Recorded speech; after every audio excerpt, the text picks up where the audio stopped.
नमस्कार, आप देख रहे हैं प्रदेश का नंबर 1 और सबसे भरोसेमंद news channel India news Haryana. मैं हूं आपके साथ शुभेंदु सिंह। कृषि कानूनों के विरोध में जारी आंदोलन को 10 महीने बीत चुके हैं, लेकिन समाधान का कब और कैसे हल निकलेगा, ये सवाल अभी भी बरकरार है। लेकिन पिछले कई दिनों से सिंधु और टीकरी बॉर्डर खाली करवाने की मांग उठने लगी है और बंद हाईवे और सड़कों को लेकर के सुप्रीम कोर्ट ने केंद्र और राज्य सरकारों को फटकार लगाई और पूछा, सड़कें खाली क्यों नहीं हुई। रास्ते खुलवाने की मांग को लेकर 20 से ज्यादा गांव के लोग चंडीगढ़ में मुख्यमंत्री मनोहर लाल से भी इस दौरान मिले। ग्रामीणों ने मुख्यमंत्री के सामने अपनी समस्याएं रखी तो मुख्यमंत्री ने जल्द समाधान का भरोसा दिलवाया। वहीं मुख्यमंत्री ने कहा कि इस मुद्दे को लेकर वो जल्द केंद्रीय गृह मंत्री से भी मुलाकात करेंगे। बड़ी बहस में सबसे पहले ग्राफिक्स के जरिए आपको दिखाते हैं कि कोर्ट ने आखिर इस पर टिप्पणी क्या की है। तो कोर्ट में आखिर क्या हुआ, केंद्र और राज्य सरकारों को इस दौरान कोर्ट के द्वारा फटकार लगाई गई और सड़क खाली अभी तक क्यों नहीं करवाई गई है, यह सुप्रीम कोर्ट ने इस दौरान सवाल खड़ा किया। वहीं साथ ही साथ रोड जाम होने से राजस्व संग्रह बंद है, यह भी इस दौरान परिस्थिति सामने आई है और लोगों को दिक्कत हो रही है, परेशानियां आम जनता को हो रही हैं, इस बात का भी जिक्र हुआ। वहीं हाईवे सड़क इस तरह जाम नहीं कर सकते हैं, यह भी कहा गया इस टिप्पणी के दौरान।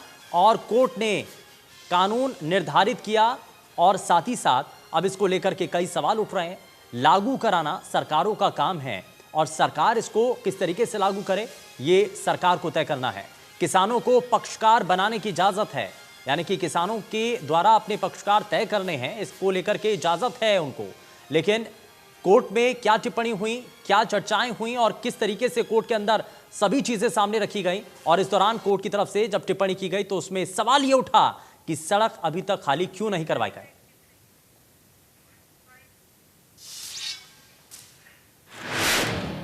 वहीं चंडीगढ़ में सीएम मनोहर लाल से सिंघू और टीकरी बॉर्डर के आसपास वाले गांव के लोगों से मुलाकात की गई और कई महीनों से बंद पड़े रास्तों को खुलवाने की मांग भी की गई है। वहीं सरकार कानून व्यवस्था बनाए रखते हुए बॉर्डर के रास्ते खुलवाने का पूरा प्रयास कर रही है। सीएम ने कहा कि व्यापारी और दुकानदारों को हो रहे नुकसान को लेकर वो भी चिंतित हैं। सीएम ने कहा कि गांव से होकर गुजरने वाले ऐसे कई रास्ते, लिंक सड़कें हैं और सड़कों को ठीक करवाने के लिए संबंधित विभागों को आदेश देकर प्राथमिकता से काम कराया जाएगा। उन्होंने कहा कि 4 अक्टूबर को इस संबंध में कोर्ट का फैसला आने की उम्मीद है और इसके बाद वो केंद्रीय गृह मंत्री से मिलेंगे और जल्द स्थिति सामान्य हो पाएगी।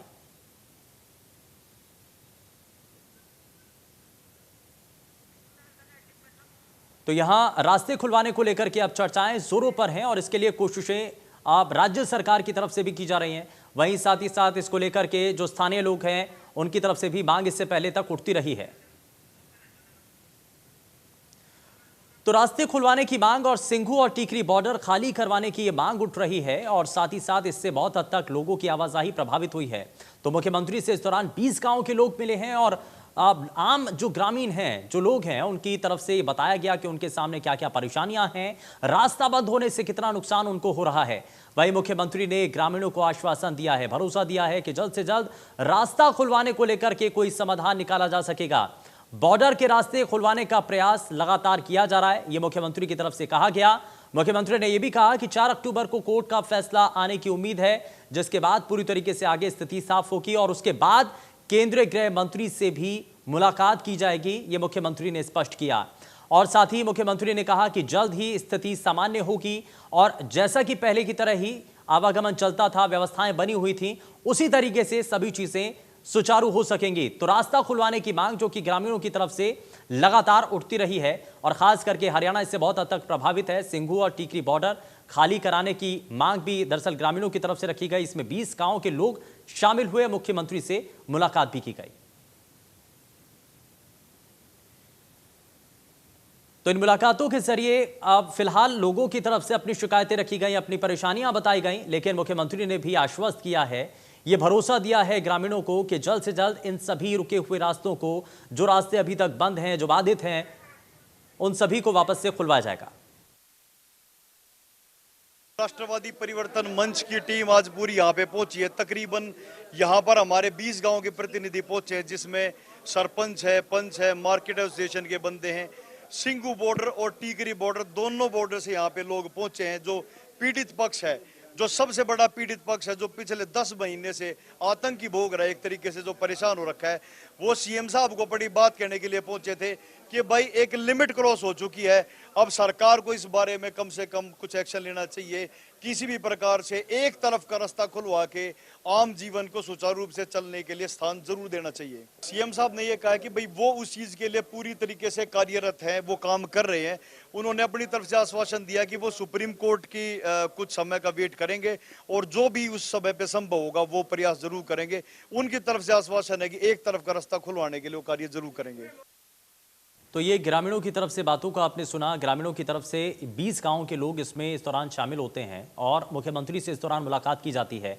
मुख्यमंत्री के समक्ष अपनी बातों को रखा जाता है, परेशानियों को बताया जाता है और ग्रामीणों की तरफ से ये भी कहा गया कि ये एक लंबे समय से ये परेशानी बन चुकी है और इससे बहुत हद तक जो इस रास्ते पर रोजगार थे वो भी पूरी तरीके से प्रभावित हो रहे हैं, पूरी तरीके से चौपट हो चुके हैं, ठप हो चुके हैं। अब ऐसे में उम्मीद है कि जल्द से जल्द इस पर कोई बड़ा फैसला सरकार के द्वारा लिया जा सके, रास्ता खुलवाने को लेकर के आगे कोई कदम उठाया जा सके। हालांकि मुख्यमंत्री की तरफ से आश्वस्त किया गया है, भरोसा दिलाया गया है कि जल्द से जल्द इस पर स्थिति साफ होगी और पहले जिस तरीके से व्यवस्थाएं बनी हुई थी उसी तरीके से व्यवस्थाएं आगे भी कायम होंगी। लेकिन कानूनों की जो लड़ाई है वो रास्ते खुलवाने तक आ चुकी है, क्योंकि उद्योग धंधों पर अब इसकी सीधी मार पड़ रही है। जनता इससे बहुत हद तक परेशान है, त्रस्त है और ऐसे में अब ये जो तकरार है कैसे खत्म होगी।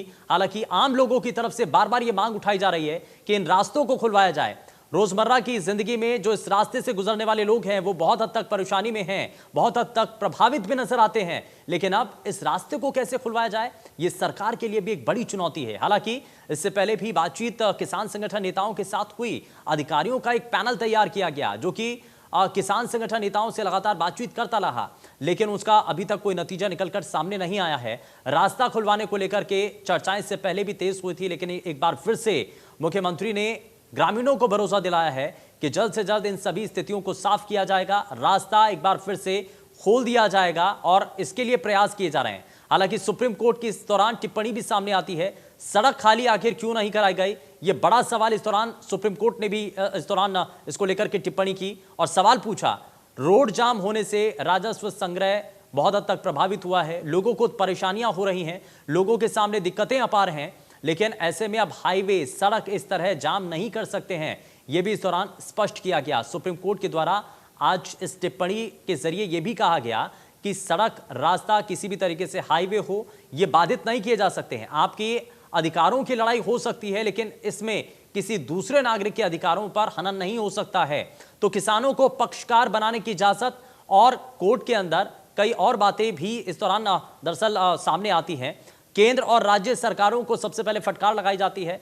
कहा जाता है कि जब कानून तय हो चुके हैं तो सड़क अभी तक खाली क्यों नहीं हुई है, एक लंबे समय से विरोध चलता आ रहा है, सड़क प्रभावित हो रही हैं, लोग परेशान हो रहे हैं, रोड जाम होने से राजस्व संग्रह बंद हो चुका है, इससे आर्थिक तौर पर भी राज्य सरकार को नुकसान पहुंच रहा है। तो आखिर अभी तक बातचीत क्यों नहीं हो पा रही है, क्यों रास्ते नहीं खुलवा पा रहे हैं। तो ये जो परेशानियां हैं वो बनी हुई हैं, लेकिन इसका समाधान कैसे निकलेगा अपने आप पे बड़ा सवाल है।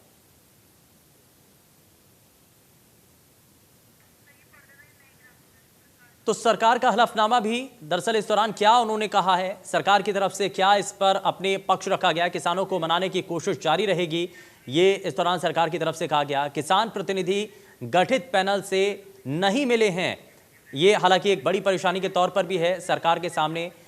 लेकिन कैसे बातचीत आगे बढ़ पाती है ये सबसे बड़ा सवाल है। आंदोलन के कारण जनता को कठिनाई हो रही है, किसानों को मनाने की कोशिशें लगातार की जा रही हैं।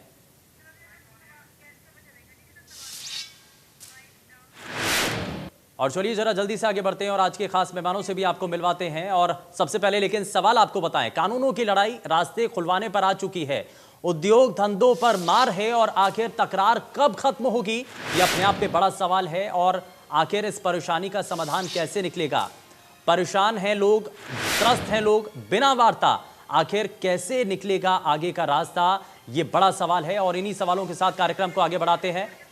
हमारे साथ कार्यक्रम में कुछ खास मेहमान हैं, लेकिन सबसे पहले आपको मिलवा देते हैं उनसे। भारतीय जनता पार्टी से प्रवक्ता प्रवीण अत्रे हमारे साथ कार्यक्रम में जुड़ चुके हैं। प्रवीण जी बहुत स्वागत है आपका कार्यक्रम में। हमारे साथ संदीप गोयल हमारे साथ कार्यक्रम में जुड़ चुके हैं, इंडियन नेशनल लोकदल से प्रवक्ता हैं। संदीप जी, बहुत स्वागत है आपका। और भारतीय बीकेयू से नेता होशियार गिल हमारे साथ कार्यक्रम में जुड़ चुके हैं। होशियार जी, बहुत स्वागत है आपका कार्यक्रम में। लेकिन शुरुआत में सबसे पहले प्रवीण अत्रे जी आपसे करना चाह रहा हूँ, ये आम जनता की परेशानी है, एक लंबे समय से परेशानी यहाँ पर आवागमन को लेकर के बनी हुई है, रोजगार प्रभावित है और बहुत हद तक लोगों को परेशानियां हो रही हैं। 20 गांव के लोग भी मिले, इससे पहले भी मुलाकात मुख्यमंत्री से हो चुकी है। समाधान की आज सभी को है, आश्वस्त मुख्यमंत्री ने भी किया, लेकिन आपको लगता है कि वार्ता करने के लिए आगे किसानों को भी आना पड़ेगा, सरकार को भी थोड़ा सा आगे बढ़ना पड़ेगा, तभी वार्ता सार्थक हो पाएगी, तभी समाधान निकल पाएगा। कैसे निकलेगा समाधान सर? देखिए शुभेंदु, आपने सही कहा, क्योंकि रास्ता बंद होने से ग्रामीणों को दिक्कत हो रही है, व्यापारियों को दिक्कत हो रही है, उद्योग धंधों में परेशानी आ रही है। इस बात से इनकार नहीं किया जा सकता और सरकार इस बात से पूरी तरह से चिंतित है और सरकार की तरफ से लगातार ये कोशिशें हो रही हैं कि रास्ता किसी तरह से खुले। आपको जानकारी है कि पहले सोनीपत एडमिनिस्ट्रेशन ने अपने स्तर पे बातचीत की, उसके बाद जब ये मामला एक पीआईएल के जरिए सुप्रीम कोर्ट में गया तो हरियाणा सरकार ने बाकायदा एक कमेटी बनाई, उस कमेटी को अधिकृत किया बातचीत करने के लिए कि रास्ता खुलवाया जा सके। लेकिन शुभेंदु, आपने देखा होगा जब हरियाणा सरकार ने कमेटी बनाई तो उस वक्त आंदोलनकारी नेताओं के बयान मीडिया में इस तरह के आए कि हम कमेटी के पास जाएंगे, हम बातचीत करेंगे। लेकिन जब कमेटी ने आमंत्रित किया तो उसमें बातचीत करने के लिए आंदोलनकारी नहीं आए। अब सरकार का दायित्व क्या रहता है कि जब माननीय सुप्रीम कोर्ट की हिदायतों पे कमेटी बनती है तो जो कमेटी की रिपोर्ट है वो सरकार सुप्रीम कोर्ट में जमा करेगी। उसके बाद माननीय सुप्रीम कोर्ट अपनी क्या डायरेक्शंस देता है उसके हिसाब से आगे की कार्रवाई होगी। हालांकि प्रदेश के मुख्यमंत्री मनोहर लाल जी भी ये स्पष्ट कर चुके हैं कि सरकार बहुत चिंतित है और सरकार लगातार प्रयास कर रही है। और माननीय मुख्यमंत्री जी ने तो आज बता भी दिया, जैसा कि आपने भी जानकारी दी, कि वो केंद्रीय गृह मंत्री से भी मिलेंगे इस विषय पे और इस विषय पे बात करेंगे, क्योंकि रास्ते खुलने बहुत जरूरी हैं। वो हरियाणा प्रदेश के नागरिकों के हित के लिए हैं। जो आसपास के ग्रामीण है, हमने देखा कि ग्रामीणों ने अपने स्तर पे भी कई बार पंचायत की, महापंचायत की, और ऐसी जानकारी भी सामने आई कि आसपास के ग्रामीणों और आंदोलनकारियों के बीच में कई बार इस विषय को लेकर झड़प भी हुई, जो कि किसी भी तरह से उचित नहीं है। नहीं तो क्या अब सरकार भी ये मानकर चल रही है कि सुप्रीम कोर्ट के जरिए ही कोई रास्ता निकलेगा, क्योंकि वार्ता तो हो नहीं पा रही है? हाँ, देखिए शुभेंदु, जब मामला सुप्रीम कोर्ट में चला गया, एक पीआईएल के जरिए माननीय सुप्रीम कोर्ट जब इस पे सुनवाई कर रहे हैं तो स्वाभाविक है सरकार ने अपने जो प्रयास किए, कमेटी बनाई, कमेटी अपनी रिपोर्ट माननीय सुप्रीम कोर्ट में लेके, तो वहां पे अब माननीय सुप्रीम कोर्ट 4 अक्टूबर को क्या कहती है उसका तो आपको देखना पड़ेगा, क्योंकि आप देश की सर्वोच्च अदालत है और सर्वोच्च अदालत क्या कहती है उसका पालन करना सबका जो है दायित्व भी बन जाता है। लेकिन सरकार अपने स्तर पे जो प्रयास कर रही है वो लगातार आपके सामने मीडिया के जरिए भी आ रहे हैं, आपसे बातचीत होती है, उसमें भी बताए जाते हैं कि सरकार इस विषय पे बहुत ज्यादा चिंतित है और सरकार कोशिश कर रही है। ठीक है, होशियार गिल जी, किसान संगठन नेता क्या वाकई में आगे आकर के बातचीत को बढ़ाना चाहते हैं? सरकार तो एक तरफ से कह रही है, सरकार के प्रवक्ता, भारतीय जनता पार्टी के प्रवक्ता हमारे साथ हैं, वो ये कह रहे हैं कि सरकार भी कोशिश में है, सरकार ये चाहती है कि बातचीत तो हो, कम से कम बातचीत के जरिए समाधान तभी तो निकलेगा जब शुरुआत बातचीत के जरिए होगी। तो बातचीत करने के लिए तो टेबल पर आना पड़ेगा। चाहते हैं बातचीत करना? होशियार गिल जी,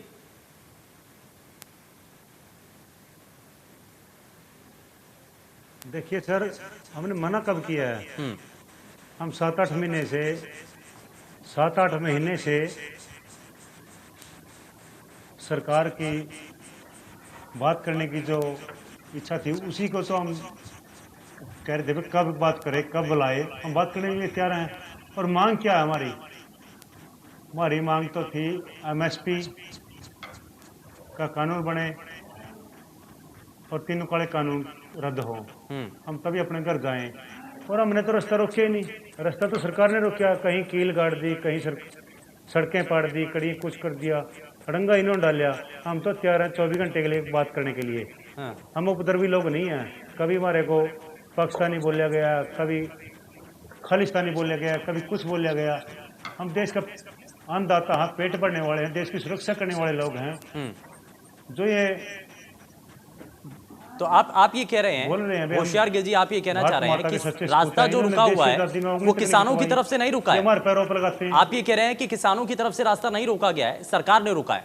जरा जवाब ले लेता हूं, प्रवीण जी। देखिए ऐसा है शुभेंदु, बार बार ये आंदोलनकारी नेताओं की तरफ से एक बड़ा अजीब सा कुतर्क किया जाता है। आपको याद होगा जब 26 नवंबर को आंदोलनकारी दिल्ली बॉर्डर पे पहुंचे थे, उस वक्त सरकार ने बाकायदा इन्हें ये कहा था कि आप बुराड़ी के मैदान में आ जाइए। वहां पे सारे इंतजाम सरकार ने किए और इनको बुराड़ी के मैदान पे बुलाया और ये भी कहा गया कि आप बुराड़ी के मैदान पे आइए, कल से सरकार आपसे बातचीत शुरू करेगी। लेकिन आंदोलनकारी नेताओं ने क्या कहा कि हम बुराड़ी के मैदान पे नहीं जाएंगे, हम यहीं बैठेंगे, और वो वहीं पे बैठ गए। तो अब रास्ता किसने रोका आप समझिए। फिर एक ये तर्क होता है कि साहब कीले ठोक दी, ये ठोक दी। 26 जनवरी से पहले की स्थिति शुभेंदु आप लगातार अपने चैनल पे दिखाते रहे, लेकिन 26 जनवरी के बाद जब लाल किले की घटना घटती है, जिस तरह का उपद्रव होता है, जो ये कह रहे हैं कि हम देश की सुरक्षा करने वाले लोग हैं, बिल्कुल सही बात है, लेकिन वो जो दिल्ली पुलिस के 300 आपने कर्मियों को घायल किया था, वो भी तो देश की सुरक्षा करने वाले लोग थे, वो भी किसान परिवार से संबंधित लोग थे। तो उनको घायल क्यों किया था? तलवारें चलाई, भाले चलाए। और जब इस तरह का काम हुआ, उसके बाद दिल्ली पुलिस अगर अपने नागरिकों की सुरक्षा के लिए कोई कदम उठाती है, उसके लिए बार बार ब्लेम करना मुझे लगता है उचित नहीं है। दूसरा, इन्होंने कहा कि साहब हम तो बातचीत करने के लिए तैयार हैं, लेकिन हम जिस विषय पे हम बातचीत कर रहे हैं, रास्ते वाली बात, जब हरियाणा प्रदेश ने एक कमेटी बनाई और कमेटी, पहले तो आपके नेताओं के बयान आए कि हम कमेटी के सामने जाएंगे, बातचीत करेंगे, लेकिन फिर वो बातचीत करने गए भी नहीं, बातचीत की भी नहीं, और यहाँ पे आप कह देते हैं हम तो बातचीत करने के लिए तैयार हैं। तीसरी बात जो बार बार कह देते हैं कि साहब तीनों कानून रद्द करो। देखिए पहले जब आंदोलन शुरू हुआ था, मांग इनकी डिमांड क्या थी कि साहब मंडियां बंद हो जाएंगी, एमएसपी खत्म हो जाएगी, जमीनें छीन जाएंगी। जब ये तीनों आशंकाएं एकदम से काल्पनिक नजर आई, जब सामने नजर आ गया कि मंडियां भी चल रही है, एमएसपी बढ़ के भी मिल रही है, किसान की जमीन भी नहीं गई है, उसके बाद इन्होंने अपने गोल पोस्ट चेंज करने शुरू कर दिए। लेकिन मेरा एक बड़ा सवाल ये है कि जब आपके नेता ये बात कह रहे थे कि हम कमेटी के सामने जाएंगे, बातचीत करेंगे, तो क्यों नहीं गए? क्या चलिए ठीक है, आपकी बैटरी जहां से चलती है, ठीक है, लेकिन बड़ा सवाल तो सही है ना। एक तरफ सरकार ये कहती है कि हमने रास्ता नहीं रोका, किसान संगठन नेता ये कहते हैं कि हमने रास्ता नहीं रोका, लेकिन लोगों को तो परेशानी हो रही है। मैं थोड़ा सा आगे बढ़ता हूं।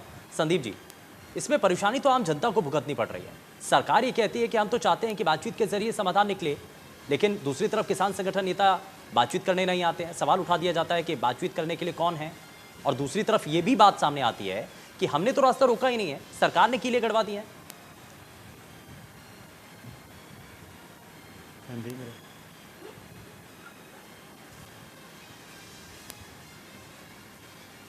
तो कुछ लोग जिन्हें ये गुलदस्ता जो भेंट कर रहे थे मुख्यमंत्री जी को, मैं ये मानता हूं कि उन लोगों को मुख्यमंत्री जी को गुलदस्ता भेंट नहीं करना चाहिए था।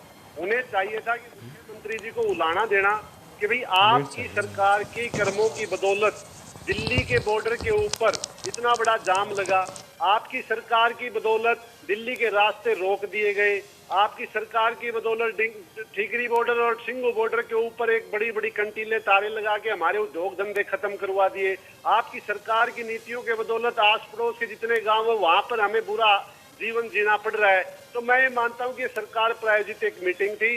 बाकी जो गाँव के लोग हैं, पूरे प्रदेश के अंदर लगभग 7,000 के करीब गाँव है, बाकी अगर ये 20 गांव के प्रतिनिधि किसी संगठन से जुड़े हुए हैं, हो सकता है कि भारतीय जनता पार्टी के संगठन हो और वो लोग इस प्रकार की मांग रख रहे हैं। अगर हम बात आए जो आपने उठाई कि भी किसान इनके ऊपर आरोप लगा रहे, किसान का आरोप लगाना, आप ये देखिए शुभेंद्र जी, बड़ा सही आरोप है। सबसे पहले जब किसान चले 26 नवंबर को दिल्ली के लिए, तो इन्होंने वहां पर पूरे रास्ते इन्होंने एक प्रकार से विश्वास किसानों का खोया। सबसे पहले किसान संगठनों के नेताओं को नजरबंद हरियाणा के अंदर किया, 7-7, 8-8 दिन के बाद उनकी रिहाई की। जब किसान दिल्ली जा रहे थे तो रास्ते में 10-10, 20-20 फुट गहरे सड़कें खोद दी। वो सरकार का नुकसान सरकारी मशीनरी के द्वारा सरकार ने खुद जनता के जो टैक्स पेयर लोग हैं उनके पैसे को उजाड़ा एक प्रकार से, उनको खत्म किया एक प्रकार से, और सरकार ने जो लाठी डंडे, लेकिन अब तो बातचीत आगे बढ़नी चाहिए ना। ये सारी चीजें अगर आप भी कहते हैं कि आप किसान हितैषी पार्टी हैं, ठीक है, मैं थोड़ा सा आगे बढ़ता हूँ। कांग्रेस पार्टी से प्रवक्ता हमारे साथ बालमुकुंद शर्मा जी भी कार्यक्रम में जुड़ चुके हैं। बालमुकुंद जी, बहुत स्वागत है। कांग्रेस पार्टी के ऊपर ये आरोप लगते रहे हैं कि इस आंदोलन को लीड करने वाले कांग्रेस पार्टी के नेता भी हैं, इसको बैकएंड पर सपोर्ट भी कर रहे हैं बहुत से नेता। तो अब ऐसे में रास्ते बंद हैं, समाधान निकालने के लिए बातचीत होना बहुत हद तक ज़रूरी है। अगर ऐसा है कि किसान जो है कांग्रेस पार्टी की बातों को सुन रहे हैं या किसान नेता इसमें शामिल है, तो क्यों नहीं बातचीत, कम से कम बातचीत तो आगे बढ़े, समाधान क्योंकि निकलना बहुत ज़रूरी है। जनता बड़ी परेशानी में है सर।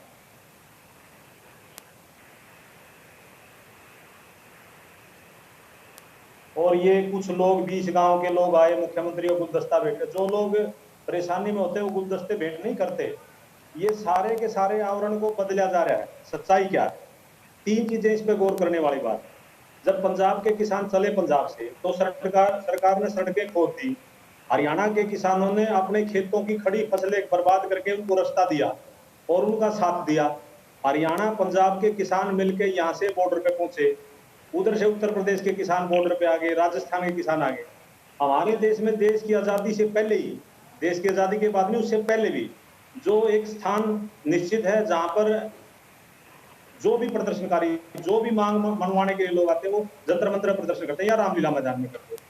किसानों का पहले दिन ये था कि हम रामलीला मैदान में जाएंगे। रास्ते पहले हरियाणा में रोके गए, फिर दिल्ली बॉर्डर पर रोके गए दिल्ली पुलिस के द्वारा। वो भी केंद्र सरकार के दिन है, हरियाणा में भी बीजेपी की गवर्नमेंट है, दोनों जगह बीजेपी की गवर्नमेंट है। इन्होंने किले कटवाई, तारे कटवाई, जब इनकी फजीयत हुई तो कुछ किले इन्होंने उड़वाई भी है। मैं ये कहना चाहता हूं कि जो लोग आज आए हैं वो जैसे हमारे साथी दूसरे प्रवक्ता ने बताया कि 20 गांव के लोग, 20 गांव में भी वो मुट्ठी भर लोग थे।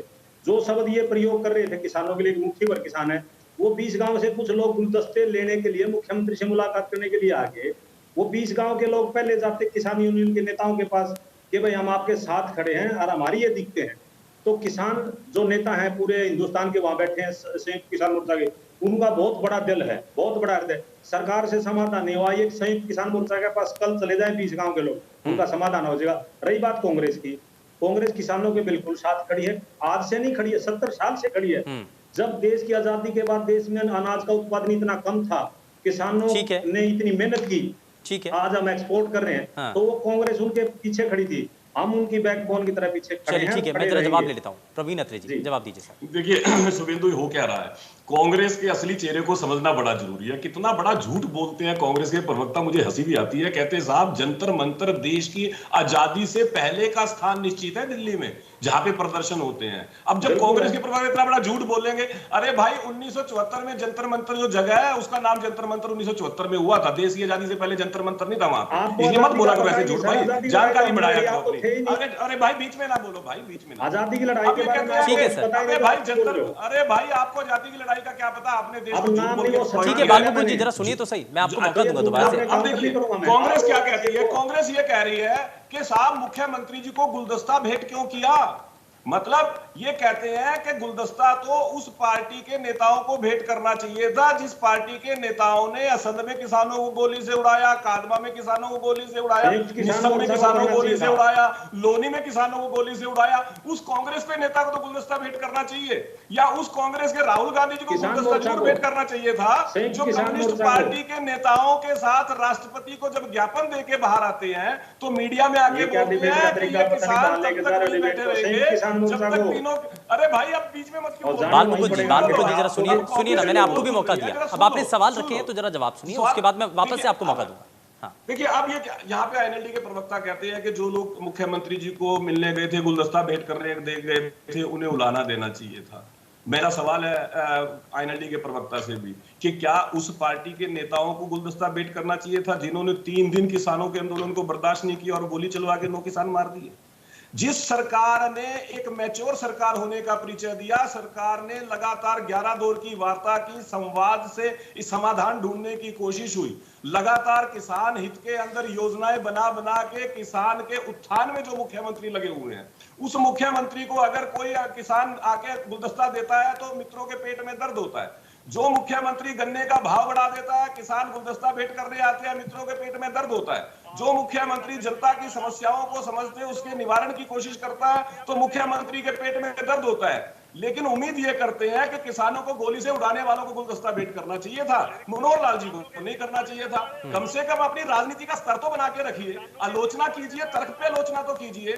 2014 से पहले हरियाणा प्रदेश के अंदर किसान की फसल की खरीद की जो स्थिति थी उसको एक बार देख लेते, और 2014 के बाद जिस तरह से मनोहर जी ने किसान की फसल की खरीद को बढ़ाया उसको देख लेते। अरे पहले कम से कम ये तो देख लेते कि जो मुख्यमंत्री हरियाणा प्रदेश में भावांतर भरपाई जैसी योजना लाके किसानों के जोखिम को कम करता है, उसको अगर किसान गुलदस्ता भेंट नहीं। ठीक है संदीप जी कुछ कहना चाह रहे हैं, ठीक है जरा एक रिएक्शन ले लेता हूं संदीप जी, उसके बाद मैं होशियार जी आपके पास आता हूं। संदीप जी आज भी अपनी इस बात पे कायम हूँ कि मुख्यमंत्री जी को जो इन लोगों ने गुलदस्ता दिया है वो किसान नहीं हो सकते, क्योंकि ये वो किसान 700 किसानों की मौत की किसानों की जिम्मेवार ठेकेदारी आपने उठा सरकार को रखी है मना ना, रहा है, क्योंकि किसानों की ठेकेदारी तो आपने उठा रखी है। अरे भाई चुप हो जाइए, आपने ठेकेदारी उठा रखी है, चुप हो जाइए, वायदा मैं किया था बोलूंगा, बिजली के बिल माफ करेंगे, आपको बीच जब में आंदोलन किया तो नोटिस गोली चला दी। बीच में चिल्ला नहीं ठीक है ठीक है, एक एक करके सर, एक एक करके। हाँ ठीक है संदीप जी बात रखिए। हाँ देखिए शुभेंद्र जी, 700 किसानों की मौत की जिम्मेवार जो सरकार है उसको गुलदस्ता कोई भी किसान भेंट नहीं करेगा। एक स्वार्थी लोग कर सकते हैं जो सरकार का प्रायोरिटी एजेंडा है। और दूसरी बात इन्होंने कहा कि भाई कानून के कारण ना तो मंडियां बंद हुई, एमएसपी भी मिल रहा है, जमीनें भी नहीं गई। तो महोदय जी जो इतने समझदार प्रवक्ता अपने आप को मानते हैं, इतना गुमान है अपनी अक्ल पर, तो इनको ये चीज का ज्ञान होना चाहिए कि सुप्रीम कोर्ट ने इन कानूनों के ऊपर 1.5 साल के लिए रोक लगा रखी है। आप किस प्रकार का डोंग रच रहे, किस प्रकार का झूठा दावा कर रहे। तीसरी बात आई कि हमारी सरकार ने क्या किया और क्या नहीं किया। हमारी सरकार का तो इतना बड़ा इतिहास है कि आज भी लोग पार्टी के साथ बताओ यहाँ पे, आज यहाँ स्पष्ट करो कि आपने वायदा करके नहीं निभाया, आंदोलन हुआ और गोली चलाई। क्यों चलाई गोली बताओ यहाँ पे, क्यों मारा दो किसानों को, बताओ यहाँ पे स्पष्ट करो इस बात को, स्पष्ट करो। बैठे यहाँ पे आप इस वक्त चैनल पे बैठे हो, कम से कम जनता को बता तो दो, जनता को सच तो बताओ, जनता को बताओ तो। नहीं संदीप जी ठीक है, एक मिनट ठीक है, संयमित होकर शुभेंद्र जी, या तो भारतीय जनता पार्टी ठीक है, ठीक है सर, नहीं बोलता, नहीं ठीक है, मैं इसलिए कह रहा हूँ कि एक एक करके, ठीक है नहीं ठीक है, मैं थोड़ा सा आगे बढ़ता हूँ। शुभेंद्र जी बात आती है, हाँ। बात आती है शुभेंद्र जी की किसानों की बात को लेकर बातचीत रास्ते खुलवाने की कर रहे हैं। हाँ। क्या बातचीत की मंशा इनकी ये कि कानूनों के जो 3 काले कानून लाई सरकार, उसके ऊपर हम समाधान निकाले। वो 22 जनवरी से लेकर आज तक क्यों इनके फोन की घंटी नहीं बजी आज तक? आज लगभग 8 महीने हो गए। इस प्रकार का ढोंग क्यों रच रहे हैं? और इस चीज के लिए जिम्मेवार खुद सरकार भाजपा की है, जिसने ऐसी परिस्थिति बना दी कि भाई लोगों का आपस में टकराओ। ये तो वो लोग हैं जो किसानों का सिर फोड़ने का आदेश देते हैं, अपने अफसरों के अधिकार। चलिए ठीक है सर, होशियार गिल जी, अब सवाल तो ये है क्योंकि सरकार तो इंतजार में है कि कोर्ट की तरफ से कुछ और गाइडलाइंस आए, कोर्ट की तरफ से टिप्पणियां, उसके बाद उस पर अगला एक्शन लिया जाए या उसके बाद कोई अगला कदम उठाया जाए। क्या किसान संगठन नेताओं को भी इंतजार है कोर्ट की टिप्पणी का, या कोर्ट की तरफ से क्या वर्डिक्ट दिया जाता है उसका इंतजार है किसानों को भी? होशियार जी।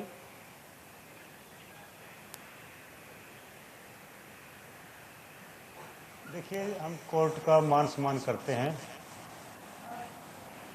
हम सुप्रीम कोर्ट का मान सम्मान करते हैं जी, और जो भी रास्ता निकाले और अच्छा निकाले। हम 10 महीने से परेशान हाँ, अपनी नस्ल और फसल बचाने के लिए यहाँ पर बैठे हैं।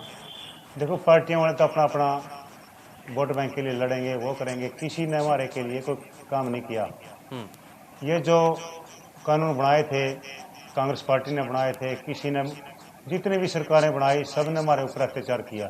चाहे बदनाल की सरकार हो, चाहे चौटाला साहब की सरकार हो, चाहे हुड्डा साहब की सरकार हो, किसी कोई कमी नहीं है। हमारे ऊपर राजनीति करते आए हैं। सर छोटराम ने कहा कि बोलना सीख लो, एक दुश्मनों को पहचान लो। हमें चलो ये अपनी राजनीति करेंगे, करे जाओ। हमने 3 काले कानून रद्द हों, एमएसपी पे गारंटी दी जाए। ये कहते हैं एमएसपी है, एमएसपी रहेगी, एमएसपी देंगे। ये बताओ, जब लड़की जाने के लिए तैयार है, कोरोना घर आ रहा है, गाड़ी बारना के खड़ी है, तो लड़की ने बिठाओ, दिक्कत क्या है? ये हमने सांसद किस लिए चुने हैं? इसीलिए चुने थे, हमारी समस्या को दूर करेंगे।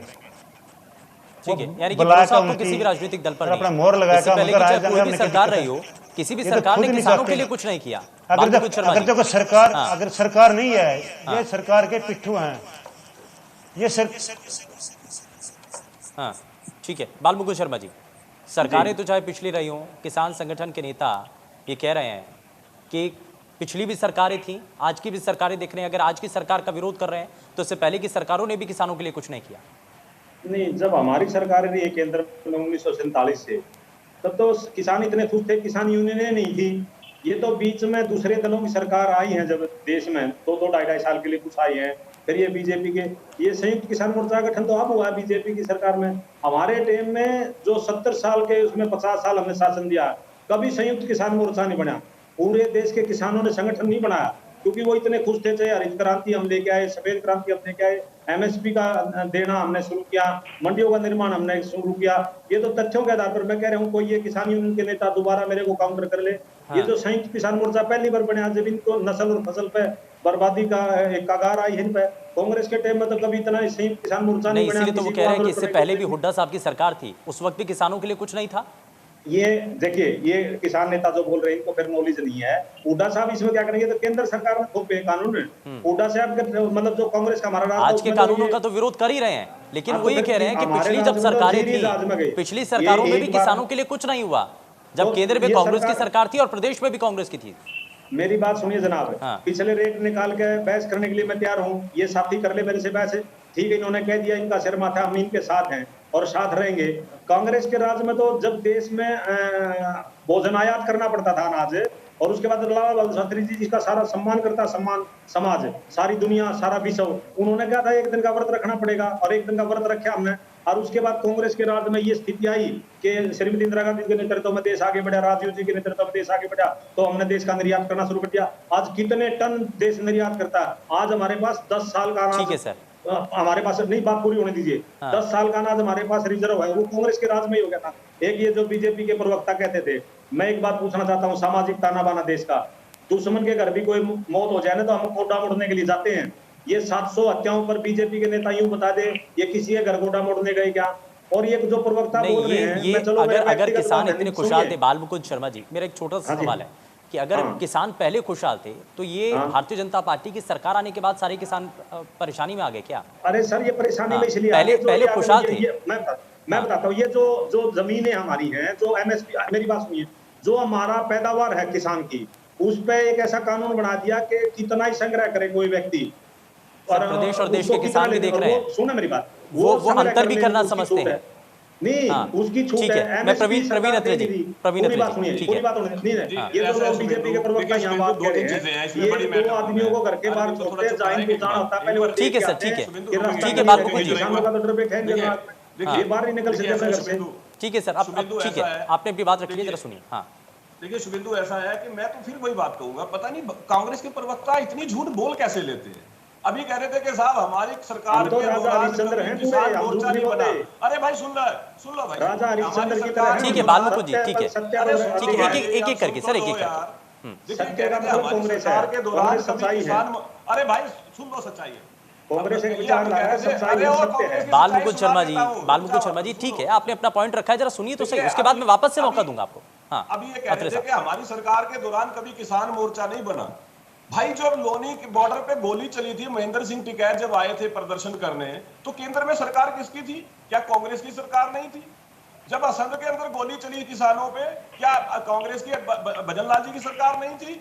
जब कादमा में गोली चली किसानों पे, क्या बंसीलाल जी की सरकार नहीं थी? अरे इतना झूठ कैसे बोल लेते हो भाई आप? अब दूसरी बात देखिए, बार बार एक बात कही जाती है कि 700 किसानों की मौत हो गई। देखिए, मौत किसी एक व्यक्ति की हो जाए बहुत दुखदाई होती है, बहुत पीड़ादायक होती है, इस बात से कोई इनकार नहीं कर सकता। लेकिन मेरा एक बड़ा सवाल है, बार बार जो एक झूठ का नैरेटिव खड़ा करने की कोशिश होती है हमारे विपक्षी मित्रों द्वारा और आंदोलनकारी कुछ नेताओं के द्वारा, क्या किसान की मृत्यु इनकी सरकारों की तरह पुलिस की गोली से हुई है? अगर कोई व्यक्ति किसी हादसे का शिकार हुआ है, चाहे वो मौसम की वजह से, चाहे वो गर्मी की वजह से, चाहे वो सर्दी की वजह से, चाहे सड़क हादसे की वजह से, उस हादसे को खड़ा किसने किया? इन एजेंडाधारियों ने अपने राजनीतिक एजेंडे को चलाने के लिए भोले भाले लोगों को बहका के बॉर्डर पे बिठा दिया। ना मौसम देखा, ना गर्मी देखी, ना सर्दी देखी, और सरकार लगातार अपील करती रही कि बुजुर्गों को और बच्चों को इस सर्द मौसम में यहाँ नहीं बैठना चाहिए। हरियाणा सरकार ने बाकायदा स्वास्थ्य सेवाओं की वहां पे सेवा काम किया जिससे कि कोई परेशानी ना आए, लेकिन इन एजेंडाधारियों का दिल नहीं पसीजा। अपने राजनीतिक एजेंडे की वजह से भोले भाले किसानों को वहां बिठाया और इस तरह के हादसे हुए कि लोगों को अपनी जान गंवानी पड़ी। अब ये किसके सिर पे इल्जाम आना चाहिए? क्या इन एजेंडाधारियों के सर पे इल्जाम नहीं होना चाहिए जिन्होंने अपने राजनीतिक एजेंडे के लिए इतना बड़ा पाप किया, इतना बड़ा पाप के लोगों को अपनी जान से हाथ धोना पड़ा, लेकिन वो अपना एक झूठा नैरेटिव खड़ा करने की कोशिश करते हैं। अरे सरकार ने तो बाकायदा बातचीत करके समाधान करने की कोशिश की, लगातार सरकार अपील करती रही, मुख्यमंत्री जी ने अपील लेकिन प्रवीण जी एक सवाल तो ये भी है ना कि सरकार लगातार समझाइश कर रही है, कोशिश कर रही है किसानों को मनाने के लिए, समझाने के लिए कि 3 कृषि कानून किसानों के हित में है, लेकिन उसके बावजूद भी विरोध हो रहा है। देखिए शुभेंदु, बिल्कुल सही कहा आपने। मैं एक बात कहूंगा यहाँ पे, देखिए आप सोते व्यक्ति को जगा सकते हैं, लेकिन जो सोने की एक्टिंग कर रहा है उसको कैसे जगाओगे शुभेंदु? मुझे एक बात बताइए, एक नैरेटिव देखिए, अभी आपने किसान नेता को सुना होगा, क्या बोला उन्होंने कि हमारी नस्ल और फसल को बचाने की बात है। उनसे मैं दावा करता हूं, यहाँ बैठ के बता दीजिए कि फसल कैसे खतरे में इन कानूनों की वजह से। अरे आप एक बार नहीं बता पाए ये बात कि इन कानूनों में ऐसा गलत क्या है, लेकिन फिर भी सरकार ने बार बार आपसे कहा कि अगर आपकी आशंकाएं हैं हम उन आशंकाओं का निवारण करते हैं। आपने कहा कि जी एसडीएम के पास जो जाने की कंडीशन रखी है उसको आप हटा दीजिए। सरकार ने कहा बिल्कुल ठीक है, कोई ऐतराज नहीं है। सरकार ने जब आपके आशंकाओं के निवारण का आश्वासन दिया, उसके बाद आप इस बात पे क्यों अड़ गए कि तीनों कानून रिपील करो, तीनों कानून रिपील करो? साहब, पार्लियामेंट में बना कानून क्या सड़क पे खत्म हुआ करता है? ठीक है, ये भीड़ तंत्र की कोशिश है। ठीक है, मैं जरा जल्दी से, संदीप जी कुछ कहना चाह रहे हैं, जरा जल्दी से रिएक्शन सर, उसके बाद मैं शर्मा जी आता हूँ वापस। हाँ सुरेंद्र जी, देखिए बड़ी कितनी चतुराई से भारतीय जनता पार्टी ने ये कहा कि हम इन मौतों के जिम्मेवार नहीं है। आखिर इस माहौल को बनाया किसने? कौन आधी रात को 5 जून को अध्यादेश लेकर आया, इन 3 काले कानूनों का अध्यादेश लाए, फिर उसके बाद कोरोना काल में बिना पारदर्शिता लिए हुए इन्होंने लोगों की मीटिंगें ना करते हुए इस प्रकार का एक विश्वासघात जो किसान परिवार के लोगों के साथ किया, देश के साथ किया। वो कई घटनाएं ऐसी हैं जो जिम्मेवार हैं, वो सरकार के द्वारा की गई घटनाएं हैं जो जिम्मेवार हैं। उन घटनाओं के कारण ही आज किसान सड़कों पे बैठा है, बारिश में बैठा है। तो उनकी मौतों के लिए तो क्या गोली मारने से ही मौत होती है? क्या अन्य प्रताड़नाओं से, अन्य तकलीफों से मौतें नहीं होती? क्या ये 100 गोलियों से, 100 लोगों की तो सरकारी गोलियों से मौत मार कर चुके, 3 बार दंगे करवा। ठीक है, समय थोड़ा सा कम है सर, समय थोड़ा सा कम है। मैं जरा जल्दी से एक रिएक्शन ले लेता हूँ। होशियार जी, क्या वाकई में, मैं वापस से वही सवाल करना चाह रहा हूँ कि क्या असल मायने में अब दोबारा से बातचीत को आगे नहीं बढ़ा देना चाहिए? क्योंकि समाधान तो तभी निकलेगा सर।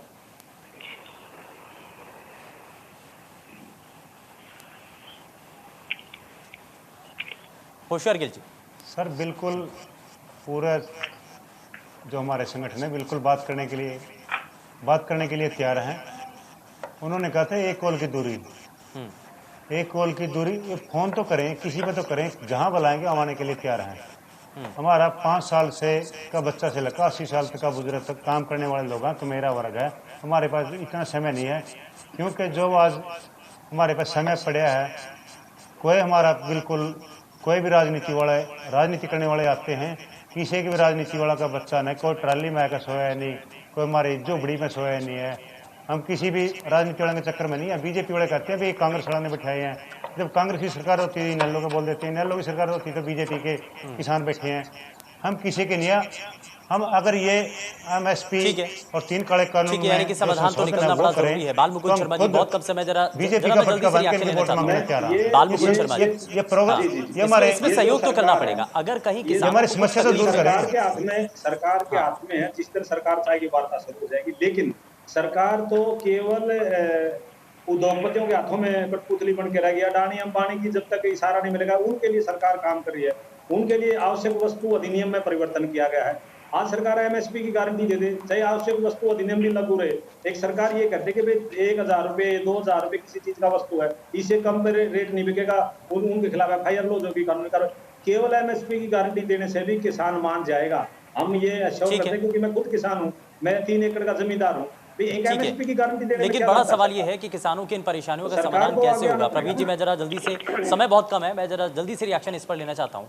कैसे मना पाएंगे समाधान? के आखिर रास्ता कोर्ट से ही होगा या बातचीत का सिलसिला एक बार फिर से कोशिश की जाएगी?